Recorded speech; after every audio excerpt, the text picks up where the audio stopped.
자, 그 어떻게 보시는지 먼저 우리 홍 의원 우리 김영호 의원 말씀 들어볼까요? 저는 이렇게 봅니다.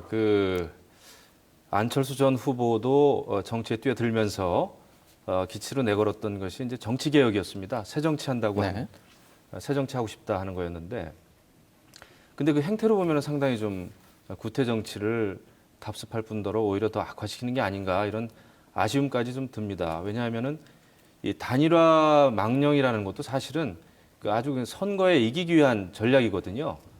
그렇기 때문에 여러 가지 철학적인 차이, 정책적인 차이, 이념적인 차이가 있음에도 불구하고 일단 봉합을 하는 겁니다. 단일화라고 하는.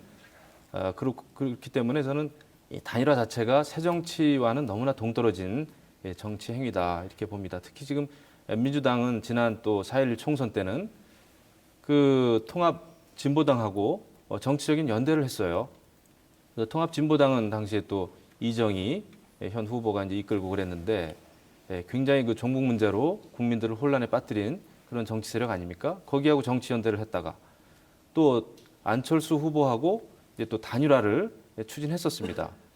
근데 그 과정이 매끄럽지가 않았죠. 그래서 안철수 후보가 민주당의 그 벽에 가로막혀서 결국 후보직을 던졌습니다.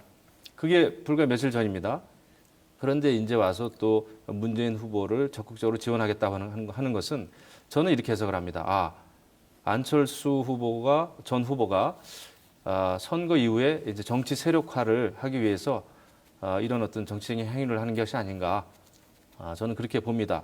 다만 정치적인 세력화하는 것 자체를 누가 나무래겠습니까? 하지만은 그 단일화의 여러 가지 안 좋은 결과들을 국민들이 그 대가를 치러야 된다는 것이 서글픈 것이죠. 왜냐하면은 여러 가지 정책적인 차이가 정책적인 공조로 성공하기 위해서는 굉장히 오랜 시간과 정책 조율 이런 것이 필요합니다. 그런데 하루아침에 단일화 안 할 것 같다가 또 이런 식으로 이제 지지를 한다고 하는 것은 저는 대통령 후보가 가지고 있어야 될 가장 큰 덕목은 안정감, 예측 가능성인데 어떻게 문재인 후보는 그런 것은 좀 염두에 두지 않는 후보가 아닌가 이런 생각이 듭니다.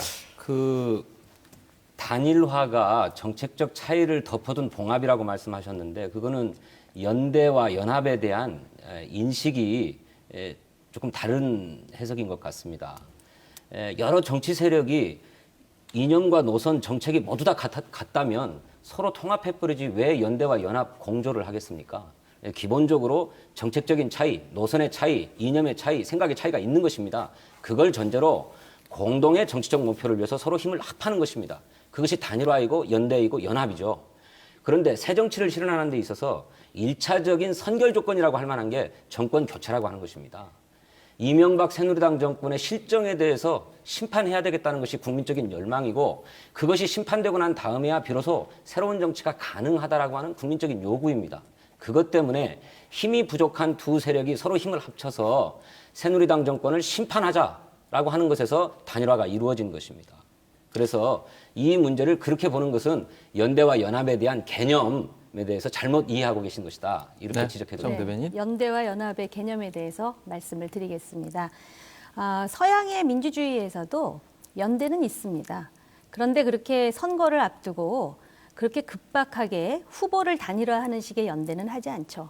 정책을 가지고 합니다. 꾸준히 논의를 해가지고 정책이라든지 그리고 이념도 마찬가지죠. 이념도 이념고리가 상당히 그 유사한 상태에서 연대를 해가지고선 그리고 나중에 정치 선거가 끝난 다음에 권력을 배분하는 그런 형태를 하죠. 근데 우리나라의 단일화라고 하는 것은 2002년에 실패한 선례가 한 번 있었고 또 1997년입니까? DJP 뭐 연합이라고도 하고 야합이라고도 하는데요. 그 연합 내지는 야합도 그게 완성되는데 1년 반이나 걸렸고요. 그다음에 그 당시에는 나름대로 지역 간의 연대, 그다음에 내각 책임제를 향한 그런 연합이라는 명분이 있었습니다. 그리고 그걸 논의하는데도 그렇게 많은 시간이 걸렸죠. 그리고 적어도요. 대통령직 내지는 이제 서양의 경우에는 내각 책임제니까 의원 내각제니까 총리직을 걸고 그걸 단일화하지는 않습니다. 굉장히 독특한 양상이고 그럴 필요가 전혀 없죠. 제가 지금 얘기가 아직 안 다당제국가니까요. 끝났습니다. 네. 그리고 우리나라의 이 독특한 현상이죠. 그리고 단일화에 따른 그 비용은 국민들이 치르는 거 맞습니다. 만약에 문재인 후보가 혼자서도 선거에 승리할 가능성이 있었다면 그렇게 안철수 후보와의 단일화